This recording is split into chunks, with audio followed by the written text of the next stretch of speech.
Wa'ulqatun hasilatun bil kitabah ka'ulqatin hasilah bil musafahah.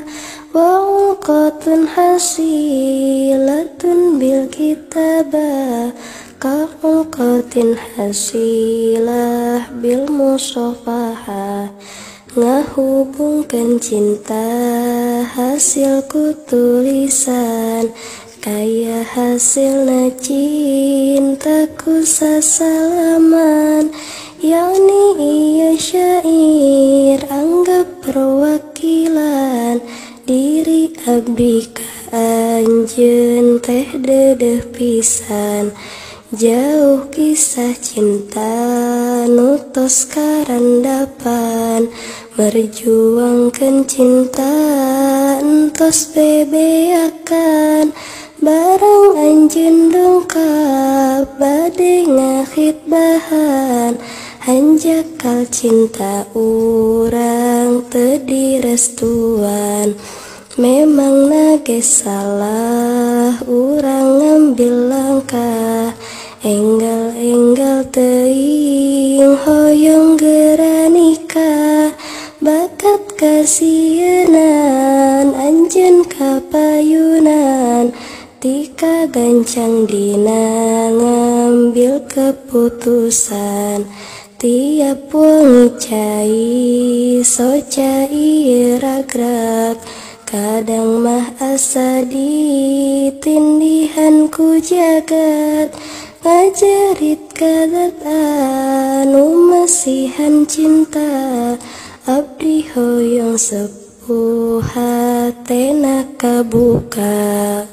Tiap hujan ngariring cik abdi cerik, rasa hate kian hari kian sakit.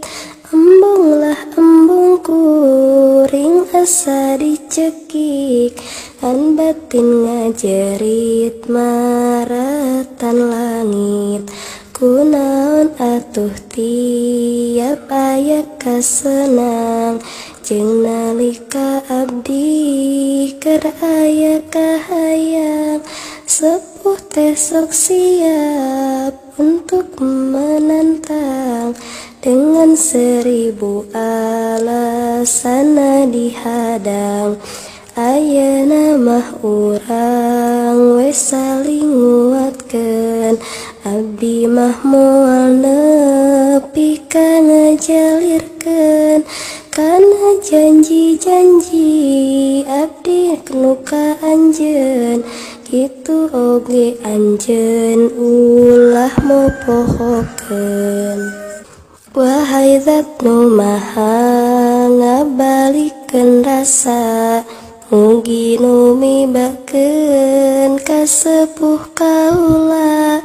Kana restu cinta hatena kabuka, alim kanu lain hoyong kasih aa. Abdi alim pisan lamun dijodohkeun, sabab hate moal bisa narimakeun.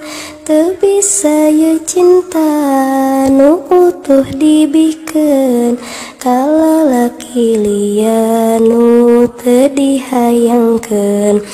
Aa kedah sobar nampi qada-qadar, da jodoh mah moal aya nu tertukar. Urang kedah kuat barina ikhtiar, dugi lafad qabil tu engke terdengar. Sakia syairan tamatna wassalam, kieu kisah cinta nu teu direstuan. Bakat pengalaman nu nyanyi syairan, pamugi katampi ku para ikhwan.